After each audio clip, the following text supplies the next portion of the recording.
అంటే విద్యా వ్యవస్థ మన ఇప్పుడున్న దానిపై ఎలాంటి ప్రభావం చూపిస్తుంది అంటే ఇప్పుడు చదువుకునే వాళ్ళ గురించి? సింపుల్ అబ్బా, విద్యా వ్యవస్థ ఏం లేదు, మనిషి తన సఫరింగ్ పోవాలి అందుకోసం విద్యా వ్యవస్థ. కానీ అలా జరుగుతుందంటారు. ఈ రోజు యాక్చువల్లీ మా అన్నయ్య గారి అమ్మాయి అంటే యూకేజీ చదువుతుంది, మోస్తే బ్యాగ్ చూస్తే 5 కేజీలు 6 కేజీలు ఉంది. అసలు మాకే లేదు, మనకే లేదు అంత వెయిట్. అసలు ఏంటి అసలు విద్యా వ్యవస్థ ఎట్టిపోతుందంటారు? అసలు ఫస్ట్ పాయింట్ శాకాహారిగా పెంచాలి పిల్లలు. ఓకే, హింస లేకుండా వాళ్ళకి అహింసను బోధించాలి. ఓకే, రెండోది ధ్యానం నేర్పించాలి. ధ్యానం నేర్పిస్తే ఏమవుతుంది, వాడితో వాడు హ్యాపీగా ఉంటాడు ఫస్ట్. అది తనతో తాను సంతోషంగా లేకుండా వాళ్ళ జీవితంలో ఏం సాధించినా కూడా ఆ వ్యక్తి అలాగే ఉంటుంది మనిషికి.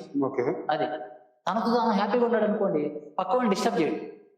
నేను సంతోషంగా ఉంటేనే మీకు సంతోషాన్ని ఇవ్వగలుగుతాను. నేను సంతోషంగా లేను అనుకోండి, నేను దుఃఖంలో ఉంటే మిమ్మల్ని కూడా డిస్టర్బ్ చేస్తుంటాను. నాకు అంత ప్రపంచం డిస్టర్బ్ అవుతుంది. అది కాబట్టి సంతోషంగా ఉండడం నేర్పించేది విద్య.